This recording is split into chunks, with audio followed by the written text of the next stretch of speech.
High friends, welcome to யாஷிகர். நம்மளோட ஜீ தமிழில் ரொம்பவே சூப்பராக போயிட்டுருக்க மாரி சீரியல். மாரி சீரியலில் ஹீரோயின் வந்து சீரியலை விட்டு விலகிட்டதா சொன்ன உடனேவே ஹீரோயினுக்கு பதில் என்ன பண்ண போகிறாங்க அப்படிங்கிற ஒரு இது வந்து இருந்துகிட்டே இருந்துச்சு. ஆனால் இங்கே கொஞ்சம் வித்தியாசமாக ஸ்டோரி வந்து கொண்டு போயிட்டாங்க. அவங்க விலகின மாதிரியே இல்லாமல் இவருக்கு பதில் இவர்னு போடாமல் வேற மாதிரி யமதர்மன் வந்து அவங்கள தவறாக சாகடிச்சிடுற மாதிரியும், அந்த இடத்துல உன்னோட ஆன்மாவை வேற ஒரு உடல்ல வந்து கொடுக்குறோம், நீ இந்த 3 பொண்ணுங்கள்ல யார் வேணும்னு சொல்லு அப்படிங்கிற மாதிரி சூஸ் பண்ண கேட்குறாங்க. இதில் 3 பேருமே நம்மளுக்கு பரிச்சயமான ஜீ தமிழ் பிரபலங்கள் தான். அதில் ஒருத்தவங்க தான் ஜெனிஃபர். அதாவது இனிமே வந்து சீரியலில் மாறி ரீப்ளேஸ்மெண்ட்டாக வருவாங்க. அதாவது மாரிக்கு பதில் இவங்க தான் ஹீரோயினாக வருவாங்கன்னு நினச்சிட்டு இருந்தோம். அதுலேயுமே ஒரு ட்விஸ்ட் மாதிரி இந்த 3 பேரில் யார் அப்படின்ட்டு கான்ஸ்டபிளாக இருக்கிற ஆல்ரெடி ப்ரீவியஸாக என்றென்றும் புன்னகை சீரியல் பண்ணியிருக்காங்க இவங்க ஆக்ட்ரஸ் அஞ்சனா.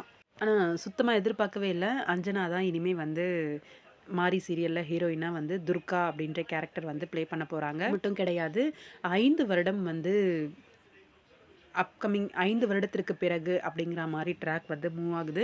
அதில் வந்து நினைத்தேன் வந்தாய் அப்படிங்கிற சீரியலில் குட்டி நட்சத்திரமாக அஞ்சலி அப்படின்ற கேரக்டர் அஞ்சலி நடிச்சிட்டு இருந்தாங்க, உங்கள் எல்லாருக்குமே தெரியும்.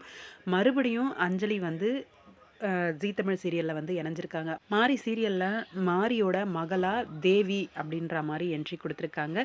மறுபடியும் கம்மிங் சூன் அப்படிங்கிற மாதிரி ஒரு ஸ்கூல் யூனிஃபார்மில் இருக்க மாதிரி ஒரு பிக் வந்து ஜீ தமிழ் அப்படின்னு சொல்லி டேக் பண்ணி போஸ்ட் பண்ணியிருந்தாங்க நம்மளோட அஞ்சலி.